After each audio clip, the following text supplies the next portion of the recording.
اللہ وبرکاتہ۔ اعوذ باللہ من الشیطان الرجیم، بسم اللہ الرحمن الرحیم۔ نحمد و نصلی علی رسول الکریم، اما بعد۔ رب کا انعام و اکرام قرآن ہے، رب کا انعام و اکرام قرآن ہے، معرفت کا حسین جان قرآن ہے۔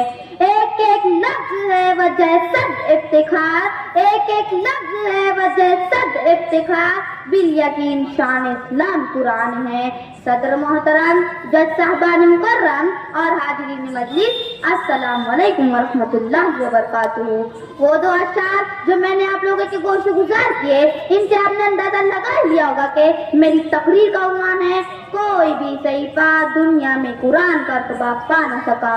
سوچ رہی ہوں کہ اپنی بات کہاں سے شروع کروں۔ قرآن حضور صلی اللہ علیہ وسلم کا وہ زندہ معجزہ ہے جس کی حفاظت کا ذمہ خود اللہ تبارک و تعالیٰ نے لیا ہے۔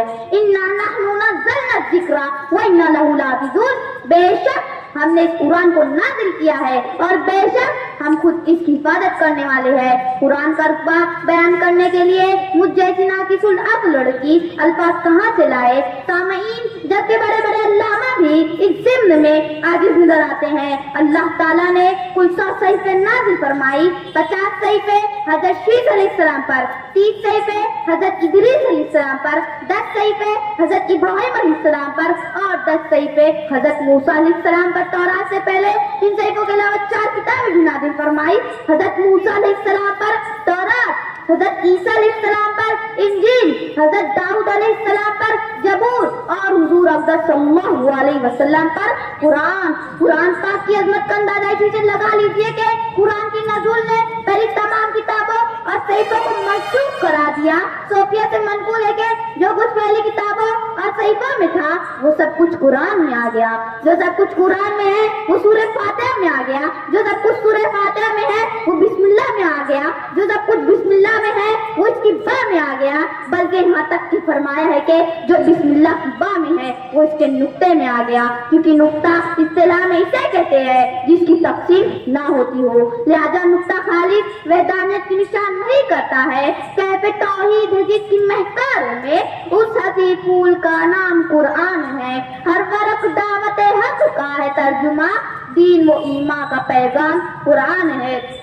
سامعین اکرام، قرآن پاک کی ہر آیت لاجواب اور بے مثال ہے، ہر آیت دعوت فکر و عمل دیتی ہے۔ جو مرتبہ کسی کی ذات کا ہوتا ہے وہی مرتبہ اس کی بات کا بھی ہوتا ہے۔ قرآن پاک اللہ تبارک و تعالیٰ کی ذات گرامی سے نکلا ہوا کلام ہے، لہذا خوب سمجھ لیجئے کہ قرآن پاک مخلوق نہیں ہے۔ ہزاروں کتابیں اس کی تفسیر میں لکھی گئی، لیکن بھلا قرآن پاک کا احاطہ کون کر سکتا ہے؟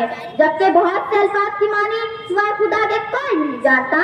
کس آیت کی مثال پیش کروں میں؟ اس کی صرف ایک آیت ایاک نعبد و ایاک نستعین اپنے اندر تمام مقاصد دینی و دنیاوی لیے ہوئے ہے۔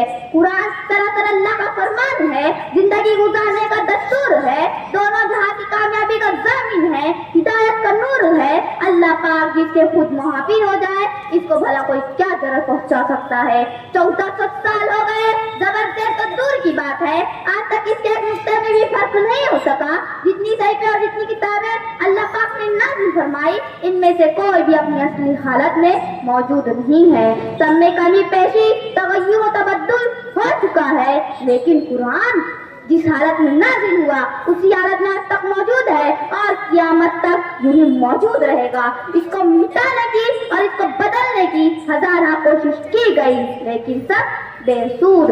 فصاحت بلاغت کے موتی لٹائے، کلاموں کا سلطان کلام الہی، رہے گا قیامت تک ایسا ہی روشن، درخشاں درخشاں کلام الہی۔ معزز حاضرین، سرکار دو عالم صلی اللہ علیہ وسلم کا ارشاد گرامی ہے جس کا مفہوم یہ ہے، دو چیزیں چھوڑ کر جا رہا ہوں، ان دو چیزوں کو جو مضبوطی سے تھامے رہے گا وہ کبھی بھی گمراہ نہیں ہوگا۔ ایک تو قرآن ہے اور دوسرا میرا طریقہ۔ کسی نے حضرت عائشہ رضی اللہ عنہا سے حضور صلی اللہ علیہ وسلم کی زندگی کے بارے میں پوچھا تو آپ رضی اللہ عنہا نے فرمایا، کیا تم نے قرآن نہیں پڑھا ہے؟ قرآن ہی تو حضور صلی اللہ علیہ وسلم کی زندگی تھی. اللہ پاک نے قرآن اور حضور صلی اللہ علیہ وسلم کی سنتوں کو دونوں جہاں کی کامیابی کا ضامن بنایا ہے. زندگی مسکراتی ہے قرآن میں, روح تسکین پاتی ہے قرآن میں, یاد حضرت کی آتی ہے قرآن میں, نور ایمان لٹاتی ہے قرآن میں. رقص فرما بہار شریعت یہاں, کار فرما خمار طریقت یہاں ہے. خدا اور نبی کی محبت یہاں, عاشقی دل لبھاتی ہے قرآن میں. سامعین اکرام, کوئی بھی صحیفہ دنیا میں قرآن کا رتبہ کیسے پا سکتا ہے جبکہ اس امت کی رونق اور افتخار قرآن ہے. دنیا میں نور اور آخرت میں ذخیرہ قرآن ہے. قیامت کے دن سب سے بڑا شفیع قرآن ہے. کیوں نہ چومے گی منزل ہمارے قدم, راہ در جب کے ہر گام قرآن ہے. اس کو سینے میں محفوظ کر لیجئے مومنو, رحمت آپ قرآن ہے. وآخر الدعوانا الحمدللہ رب العالمین. السلام علیکم ورحمۃ اللہ وبرکاتہ.